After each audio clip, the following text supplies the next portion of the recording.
Before we get into today's video, I just want to let you guys know that this video is for educational purposes only. Please remember to be kind to everybody everywhere in your everyday life, in your home, in the grocery store, and especially in the comment section down below. Please do not show hate to anybody, anywhere.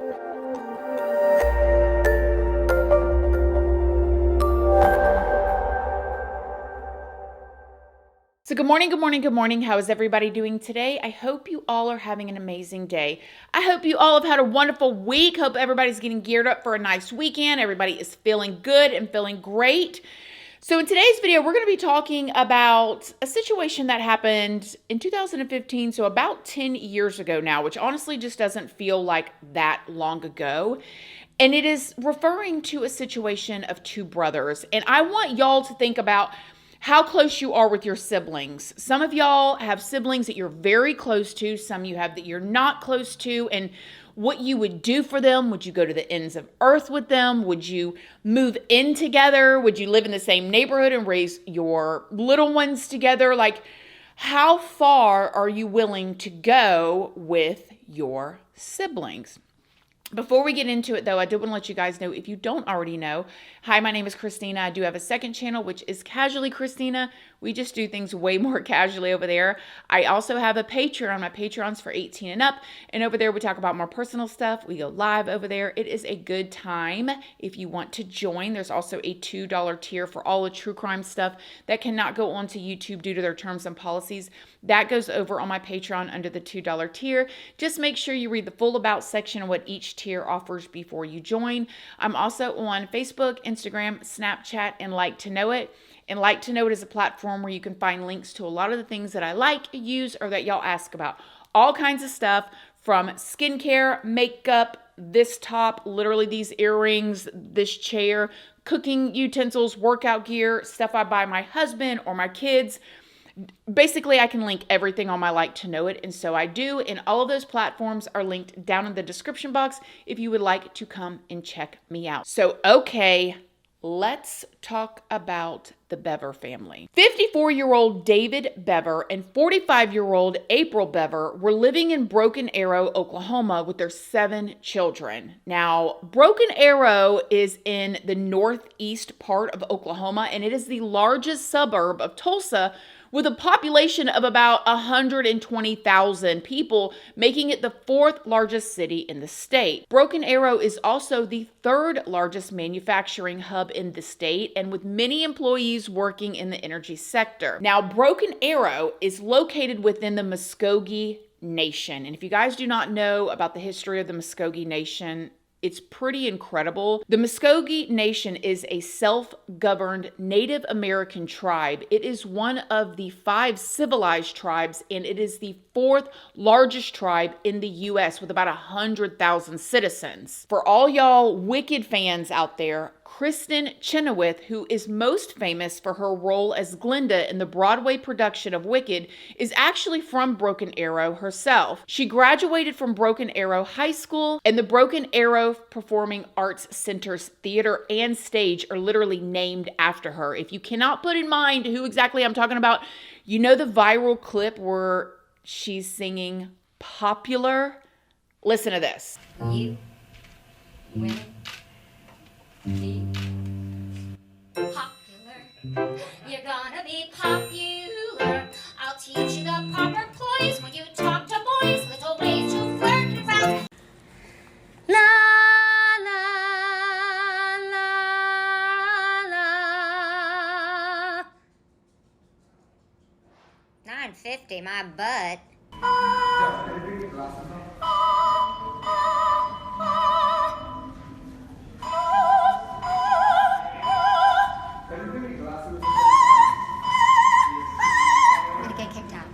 The town has also said that they enjoy a high quality of life with very low crime, high-performing schools, and affordable housing with easy access to many parks and recreation facilities. I mean, it's literally a wonderful place, according to the locals there, to live and raise a family, and it's not like a little small town. It's a pretty big area. The locals also say that they have a strong sense of community, even though it is a large city. Residents say that it still feels small because of how the people in the community all treat each other. So this was a great place for this family. Now, according to the neighbors that lived around the Bever family, they didn't know very much about them. I mean, and look at this house. This is a pretty large home. They lived in a very nice neighborhood, but neighbors say that they were somewhat, we'll say, secretive. They stayed to themselves. Some of them said that they did not even know most of the family's names, but they did know that the family wasn't involved in their community country club, which was a big part of their neighborhood socialization. And so you've got all these neighbors that are going to the country club meetings. They're all bringing their little ones, the families, everybody. I mean, it just sounds really awesome. However, the Bever family never attended. As a matter of fact, 6 of the 7 siblings were homeschooled and not allowed to play with any of the other little ones in their neighborhood. David, their father, worked as a technology consultant for HP since 2012. He had multiple database certifications and he had 18 years of experience as a database administrator and computer technician. He went to the Oral Roberts University in 1980 and he worked for Samson Resources Corporation in Tulsa as a database administrator before working for HP. All of his coworkers say that he was a really hard worker. He was a great problem solver. He was a really nice guy. He was just quiet. And again, he kept to himself. Now, April, the mother, she owned a business called A Sign of Purpose. And I just think this is so cute. It reminds me of like these yard signs now, but hers was a sign of purpose. And what they would do is they would actually go out and plant like these surprise stork signs in the yards for people who had just given birth. So like when they're coming home from the hospital, there's like this celebratory stork signs all in the yard to decorate the yard and just make people smile. It appears that April really enjoyed it. She enjoyed cooking, she loved crafting, and she was into like different beauty stuff. She was referred to as a mother hen who enjoyed being a mother and she loved homeschooling her flock. Now, it has been said that David and April were pretty strict parents, though. David, being the tech guy that he was, he had actually installed a security camera system with cameras that were both inside the home as well as all around the outside of the home to make sure his rules were being followed. Now, I want y'all to remember that because at the end of the video, I'm going to tell y'all something, a little thought that I have about that. So remember that. So they're saying that the parents are very strict and there was cameras inside and outside the home. However, even though their parents were strict about letting them like interact with the outside world, it seems that they weren't as strict with allowing them to browse the internet. Yes, there were so many computers, y'all, inside this home. The 2 oldest, 18-year-old Robert and 16-year-old Michael, they both had 2 laptops each, just themselves. I mean, they spent most of their time just sitting around surfing the internet, okay? Robert specifically enjoyed researching mass murders. It is said that he was specifically interested in researching and learning the history of the Columbine incident and the fellows that was involved in that. It was even said that Robert would talk about them constantly, like he was obsessed. Robert also kept a journal where he wrote down his fantasies of becoming famous, but becoming famous in the way that those people became famous, if we even want to use that word. But this is what he wanted to do. He wanted to become famous for doing something like that. He'd write down the names of people that he did not like and how he believed society was worthless and that there were too many people in the world. Robert also began collecting all kinds of like weapons that he would buy online. And he even bought Kevlar body armor online with money that he got for working for a Christian call center. Michael, his brother, also bought Kevlar body armor online, but he could only afford the vest, not the whole entire suit like Robert got. This is when Robert and Michael decided to make a plan, okay? Remember that sibling pack? Well, their plan was not to live together forever, to go to college together, to learn a new skill together. The 2 of them decided to make a plan to kill at least 50 to 100 people. They decided that they'd start their spree right at home in Oklahoma, and then they were going to travel to Washington State, hoping to take the lives of random people as they made their way there. Now, once they had their plans in place, Robert got online and ordered all kinds of weaponry to be shipped to their home. We're talking guns, ammo, all kinds of stuff. Now, we ended up going and picking the firearms up at a local store, but all the ammo was being shipped to the family home. This was obviously a problem because Robert and Michael believed that this would make their parents suspicious. So they decided that their family needed to be dealt with before the package arrived. Now, Michael and Robert were excited about the thought of taking their whole family out because they believed that this was going to be like the start of this spree with a high body count right off the bat. It would give them like this head start of this number or this goal that they had in mind. So Robert and Michael put together a plan for this as well. Remember, originally they were going to just start in their hometown, and now they're deciding they're going to start in their actual home. They figured that they would just quietly of their family members while they were sleeping, and then they'd clean it up by taking them apart and hiding them in the attic. However, nothing went according to plan for these two brothers. Just before midnight on July 22nd of 2015, a call came into 911. There's commotion and screaming that actually can be heard in the background before the line went completely silent. Broken Arrow 911. Broken Arrow 911. Hello? Hello. Hi, where are you at? Broken Arrow, Oklahoma 7411. What address? 709 Magnolia Court. Okay. Are you the only one there? No, my brother's attacking my family. Your dad is attacking your family? No, my brother. He has an idea stealing me. Oh, millions of people now. Okay, who's attacking your family? What? Who's attacking your family? Yes. Who is it? Do they have... I'll call them.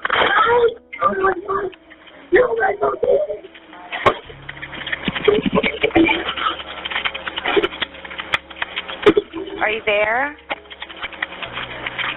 Hello? Hi, what's going on there? What's going on there? Hello? Hello?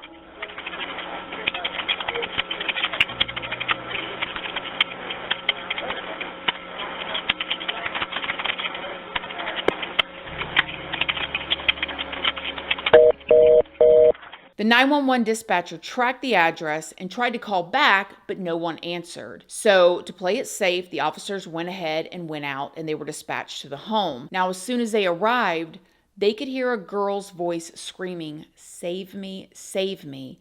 And they could see red splatter all over the front porch. When they got inside, this is where they found 13-year-old Crystal, who had been wounded repeatedly. I mean, the plan that they had with this, that had been done as well. She was literally barely alive when the officers got to her. And as the officers entered the home, they say that they saw red literally everywhere. They said it was like a scene out of a horror movie. First, they found 12-year-old Daniel, who was deceased from multiple wounds to his body. And then as they continued to search, this is when they went on to find the mother, April, in the same way. They found the father, David, in the same way. Then they found 7-year-old Christopher and 5-year-old Victoria huddled together on the floor in the bathroom, but they were also deceased. The youngest of the siblings, 2-year-old Autumn, was still alive and unharmed. Then the officers spotted 2 figures running out the back door into the woods behind the house. Officers immediately set out their canines to go to search for them. Robert and Michael were very quickly found hiding in a bush with their full armor on, and they were covered completely in red, okay? Robert still had his weapon right in his hand with him. Now, 13-year-old Crystal did end up surviving. Remember, they were when they got to the house, they were hearing somebody scream, "Save me, save me." She had critical injuries and she had to have multiple surgeries, but she was able to identify her brothers, Robert and Michael, as the indeed attackers. She said that they lured her into the bedroom before doing what they did to her by attacking her in her stomach, in her arms, and then her throat. There were a total of 5 who lost their lives in the house that night. Again, the father, the mother, the 12-year-old brother Daniel, and 7-year-old Christopher and 5-year-old Victoria. Altogether, there had been 141. Now, as the 2 brothers, Robert and Michael, were being arrested, one of them abruptly admitted to the officers about their evil plans, and they said that it was stored on a flash drive inside the home. So the officers went back inside the house to do a more thorough search. This is where they found computer equipment and video surveillance cameras that they believed literally recorded the whole incident. Remember in the beginning we were talking about cameras on the inside and on the outside of the home? Now, it was later determined that the brothers planned to make 2 videos with this footage. One showing their family's bodies that would be for the law enforcement to find, and one that didn't show the bodies so they could post it on social media. Like, how uncomprehendable, you guys. Officers also ended up finding a hatchet, all kind of darts, a surgical blade inside the home, and many other different things. Now, Robert and Michael, again, the brothers, they were completely silent on their way to the police station. I mean, it didn't really matter at that point because now one of them abruptly admitted that there was the flash drive inside the house. However, Robert confessed to what happened once he got there, and he claimed that he and Michael had planned this act for a long time and intended to commit like a shooting spree outside of the family home once they finished taking care of their family. He said that he hoped that it would be as famous as the Columbine incident and the Aurora Theater incident. Robert also said that he was hoping to achieve a body count of up to 500 people or more, and that he wanted to end 5 random people at each location that him and Michael traveled to on their way to Washington State, which means literally their plans was to, when they would stop at a convenience store, stop at a Walmart, go through a McDonald's or whatever, completely innocent people that are just working or going about their day, maybe out walking their dog, would have been in the line of for these 2 brothers. Like, how horrifying. Now, Michael's interrogation has actually been released, and here are some clips from it. Do you guys not like your mom and dad? I mean, most teenagers don't like their parents, so I can understand that. Yeah, I mean, mom was okay, but dad was a little bit, Just a little bit too much. Yes. So, you guys waiting in the room, Mm-hmm. and was it right when midnight, and that's when things started? Right at midnight, my sister, she came in because she was getting to go to bed. She came in to tell us. How old is 13. Okay. She came in to tell us that mom wanted us to get the kitchen done before we went to bed and put the cats up. And basically, we did what we planned. I got to my desk, and I had to look at something to just get to go up. We went up behind her, grabbed her, and slipped through. Really? What did he use? His large red knife. Okay, a large red knife? Yeah, it's like mine. How big is it? It's like mine, like red. Oh, I see. That big. And then she fell to the ground screaming. Oh, I kind of freaked out because, Mm-hmm. I wasn't planning on this. Were you saying anything, or, I just stood there. Okay. And then mom came in yelling, call the police. And then he went over and stabbed her. Then he stabbed her? Yeah, he probably was stabbing her, pushed her, flew down the hallway, and got up and ran. Okay. She ran out the door, and then he came over and started attacking her. He actually got up and ran out the front door. Wow. And once mom was on the ground, he got up and started chasing after her. And what were you doing? Standing Did you there. come out in the hallway? No, I was just standing in the room. In the process, I don't know what I was doing. Okay. I went over and disabled the alarm. Okay. That's what I did. But has she already gone outside? She went outside, and then Robert went after her. So where did she? She was laying in the driveway, and he to go her back. the bench, if you have heard, and started shooting her. On the bench out front? Yeah, it was like a little bench, and he threw the bench on her and went back inside to go after the little kids. Did he bring her in, or did she stay out there? She stayed out there until he asked me to begin her, and I ran out. I had to go her inside. That's why she's in the interview. I had to go her inside. You brought her back in. Yeah, Was she still alive? Yeah, she was still screaming. And then at about the time, Dad came down. Okay. Because his bedroom's upstairs. And he went back in the police area where Robert was. The police area, that's what they call it, our room. And they started attacking Dad.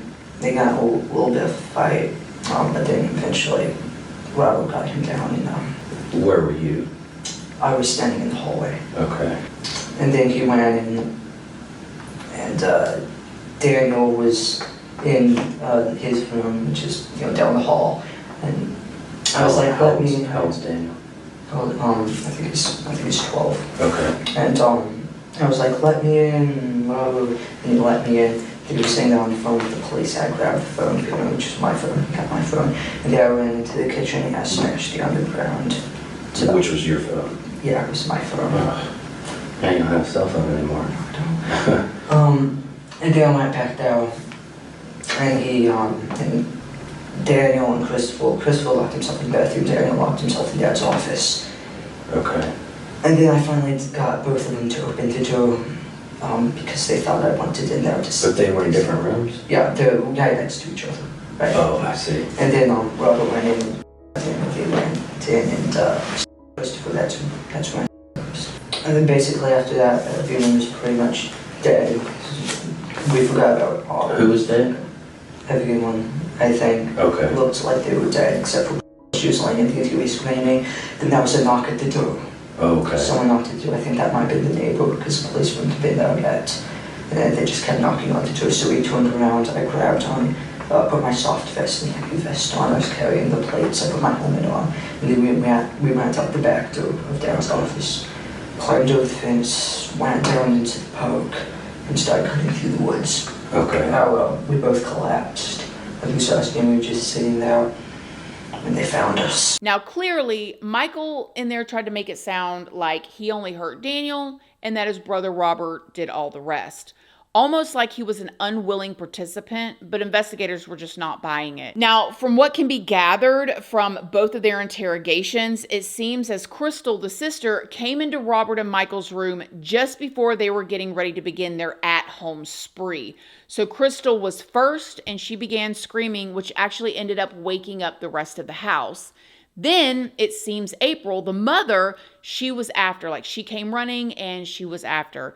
She actually ended up getting away and ran out the front door, but Michael managed to wrestle her back into the home. This must be how all of that red fluid got on the front porch that the police seen when they first got there. Now, at the same time, it is believed that Robert was waiting in the bedroom for their father, who was also responding to hearing his daughter Crystal screaming. Now, after David, the father, was gone, the two brothers went looking for their younger siblings, and then they reportedly moved on to Christopher and Victoria, who had actually locked themselves inside the bathroom. Investigators believe that Michael, and this is just takes the heartbreak to the next level, actually went to the door, was banging on it, pretending to be scared and needing help in order to get Christopher and Victoria to open the door for them. So basically, you got the two little ones in there with the door locked. He's like, help me, brother Robert is doing this. And so they open the door to let him in, to help him. And then this is when their lives were taken. Robert and Michael then heard sirens, and this is when they took off out the back door. They were both charged with 5 counts of first-degree murder and both charged with 1 count of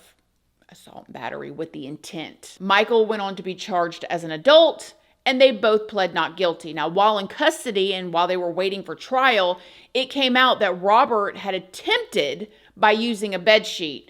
He was found by an officer during a security check, and they ended up cutting him down, and he ended up being uninjured. Before his trial could start, Robert changed his plea to guilty for all counts against him. He was given 6 life sentences without the possibility of parole. Michael's trial began on April 16th of 2018, and during it, the prosecution claimed that Michael was the one who lured his sister Crystal into the bedroom so Robert could do what he did. They also said that Michael was the one who turned the family alarm system off and came up with their last-minute escape plan. According to Crystal, Robert's testimony, and Michael's defense attorneys, David, the father, was physically and verbally abusive towards all of them. Robert said that their mother was too. He said that his parents would talk about people that they hated and would refer to the biblical Armageddon as a retribution for everything that they hated about the world. Almost like this was like an excuse for all the terrible things that Robert and Michael did. So basically like, oh, my parents were terrible. They did all this stuff, and that's why we did this to them, all the siblings, and had this plan to go on this 500-person spree. But regardless, the trial was a very heavy one, and because of the nature of what happened, the jurors were actually offered free grief counseling. Michael was found guilty and given 5 life sentences with the possibility of parole because of his age when it happened, him being a minor. However, the judge ruled his life sentences to be consecutive, meaning one after the other. Plus, Michael got an extra 28 years for what he did to his surviving sister, Crystal, so he won't be eligible for parole until after 225 years have passed, which is essentially a life sentence. So they had to follow these certain legalities because of his age, but the justice system made it happen. The town now of Broken Arrow was obviously completely shaken by this incident. I mean, their community had never seen a crime so terrible until this one. The family's home sat vacant since the crime scene investigators were finished with it, and many of the walls were completely ripped out all the way down to the studs due to the enormous amount of red that was literally everywhere. I mean, it was actually deemed a biohazard and referred to as Broken Arrow's Amityville Horror House. Local real estate agents say that the home lost pretty much all of its value for obvious reasons, and it was believed that the bank would have to sell the house for less than what was even owed on it if they wanted to sell it at all. But nobody seemed interested in buying it. In fact, the only people interested in the home were all of the ghost hunters and different vandals. So then in February of 2017, Broken Arrow City Council announced that they were going to raise money to purchase the home from the bank. And if they were able to get the money to purchase the home from the bank, then they were planning on demolishing it and putting up a memorial park and a memorial garden. However, the house mysteriously caught on fire and was destroyed in March of 2018. So I got an idea who probably set that fire, okay? But nevertheless, it was demolished one way or another. And so the city ended up demolishing what was left from what stood after the fire and dedicated a new park to the Bever's family memory, as well as the first responders from that night, who obviously had a horrible time too. It is called Reflection Park, and it has walking paths, flower beds, and a gazebo. Now, as for the Bever brothers, Robert and Michael, they're in 2 totally different prisons in Lexington, Oklahoma. And in 2019, Robert went on to attack 2 prison officers with an 8-inch long sharp object. Reportedly, there were no serious injuries, but Robert was given an additional 3 life sentences for this incident.